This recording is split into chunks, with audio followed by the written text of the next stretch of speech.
Mga kababayan, pakinggan po natin itong panawagan ng isang, kung di po ako nagkakamali, leader po or member siya ng KOJC. At nananawagan po siya na lumusob na daw po sila sa Palasyo ng Malacanang. Ito na po. Ito ngayon ang magiging tema ng presko na ito. Sa buong Pilipinas, magkaisa tayo.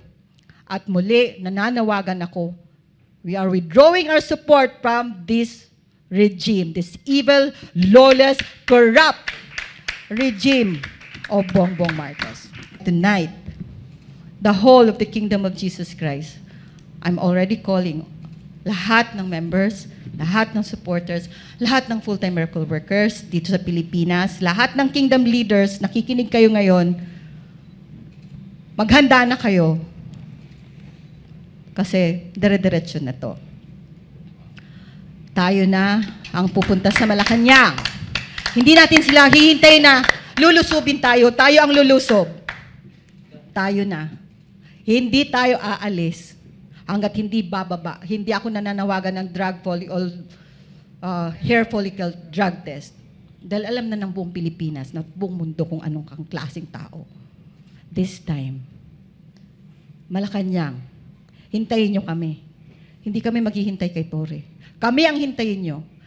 8 million Filipinos, 8 million kingdom members. This is now a call for us to rise up. At wala nang karapatang mamahala pa ang presidente ngayon. You don't have the right. Ayun mga kababayan, narinig po natin yung kanyang panawagan. Bilang reaksyon, alam niyo po ma'am, dapat po maging maingat kayo sa mga panawagan nyo at sa mga sinasabi nyo sa publiko. Dahil baka mamaya niyan, kayo po yung mapahamak. Baka makasuhan po kayo ng rebellion or sedition. No? Yun naman po ay akin lamang opinion. Pero kung sa palagay nyo, wala kayong ginagawang illegal or mali, di go ahead. Meron naman po kayong karapatan na mag-express ng inyong mga sarili. Ano po?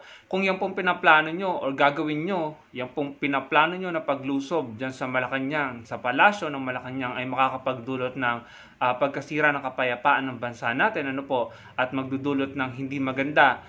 Sa palagay ko po, pwede po kayong makasuhan dyan or habulin ng otoridad. Yun naman po ay akin lang opinion. Ano po? Sa palagay ko, hindi po kayo magtatagumpay dyan. Dahil unang-una, sabi nyo nga, yung 8 million, kung meron man kayong 8 million na miyembro ng KOJC, nananawagan kayo na pupunta kayo dyan sa palasyo, hindi po kayo magkakasya dyan. Magsisiksikan po kayo dyan. Kung lahat kayo pupunta dyan, baka po magka-stampede. Baka po mapahamak pa kayo, magkasugatan, may maaksidente, at yung pinaka-worst, maaring merong, alam niyo na, mabawian po ng buhay. Ano? Kung lahat kayo ipupunta dyan. Sunod, kung kayo man lahat ay pupunta dyan, 8 million, hindi pa rin po kayo ang majority ng mga Pilipino. Meron pong mahigit na 115 yata or 120 million Filipinos na.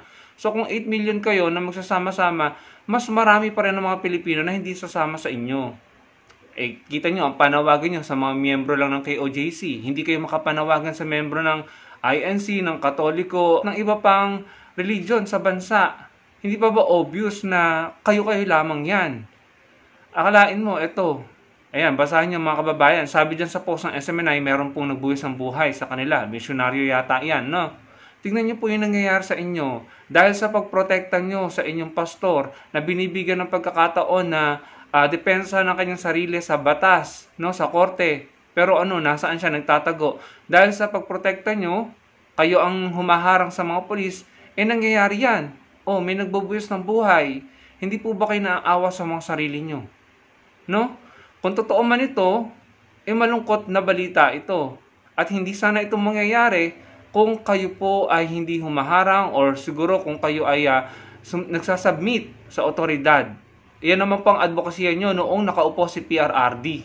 No? Si dating Pangulong Duterte. Lagi nyo sinasabi kung walang ginagawang masama, hindi dapat matakot sa tukhang or sa kung anuman. Na dapat isubmit ang sarili sa otoridad. Bakit ngayon hindi nyo po ginagawa? No? Huwag niyo sabihin na walang hustisya sa panahon ngayon ni PBBM. Ang dami niyang sinabi, mga kababayan, nakalimutan ko na yung mga sinabi niya na puro negatibo. Ang isa sa tumanim sa utak ko, sinasabi niya na parang lawless, no? If I'm not mistaken, i-correct niyo na lamang po ako or balikan niyo. Lawless, paano naging lawless? Binibigyan nga po siya ng pagkakataon na depensa ng sarili niya sa korte. Tinawag siya Pinapunta siya sa Senate, hindi niya sinipot. So, paano naging lawless yun? Lawless siguro dahil nahihirapan kayo, dahil hindi nyo kayang ipagtanggol ang mga sarili nyo sa korte. Akalain nyo, yung ating otoridad, mga polis ay maghahain ng arrest warrant or search warrant, kayo po yung humaharang. Parang hinaharangan nyo, pinipigilan nyo ang hostisya na ma-implement. Kung totoong mahal kayo ng pastor nyo, hindi dapat hahantong sa ganyan na merong magbubuwis ng buhay, may masusugatan. Dapat siya na mismo ang magsasubmit ng sarili niya sa mga otoridad para maiwasan ng ganyan.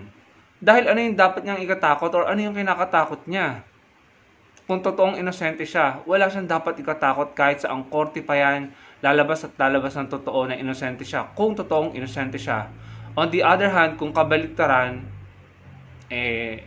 alam niyo na, kailangan talagang matakot dahil kapag meron po siyang guilt or guilty siya, alam niya sa sarili niya, talaga namang mananagot po siya sa batas. Pero kitang-kita po yung obvious.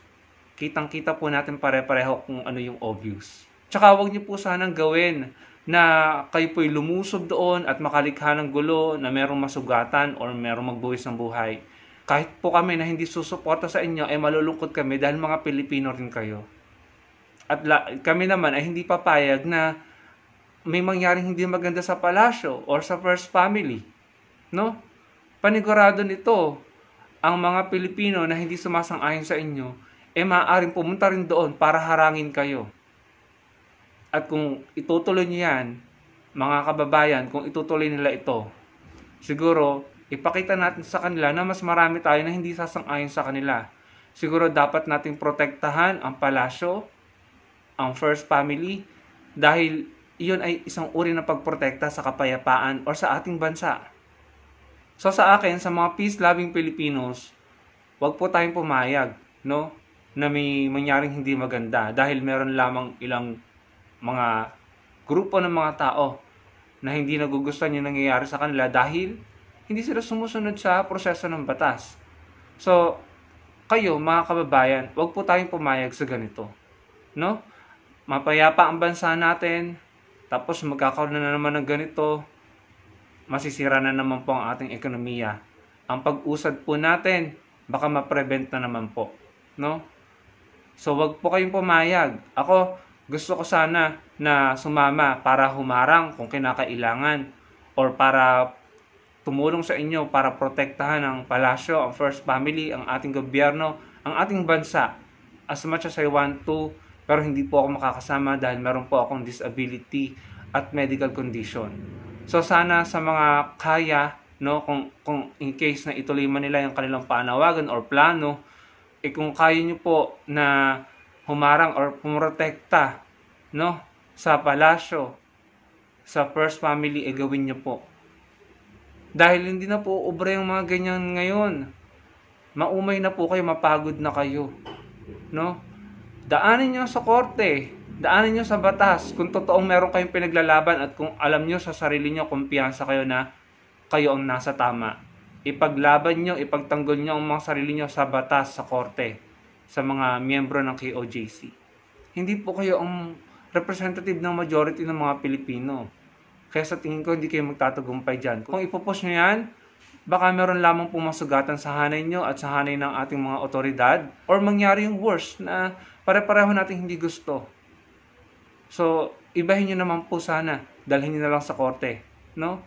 At sana manawagan kayo sa inyong mga leaders na hinahanap or hinahabol ng batas, na sila ay isubmit nila ang sarili nila sa batas, sa otoridad, at sigurado naman ako na bibigyan sila ng patas na trial para maipagtanggol nila ang kanilang sarili at patunayan na sila ay inosente. On the other hand, kung sila nga po ay natatakot dahil meron silang ginawang mali, malalaman din po yan ng publiko at malalaman din yan ng korte. So yun lamang mga kababayan, huwag po sana masira ang kapayapaan sa bansa natin. Maraming po salamat sa panonood. Sana i-like nyo ang video at makapag-comment kayo. Ano po bang naramdaman nyo nung narinig nyo siya? At kayo po ba bilang Pilipino ay sasang-ayon o susuporta sa kanila? Or kayo ay hindi papayag na mangyari ito? At kayo ay sasama sa pagprotekta sa ating Malacanang at sa ating bansang Pilipinas. comment down below. Maraming pong salamat.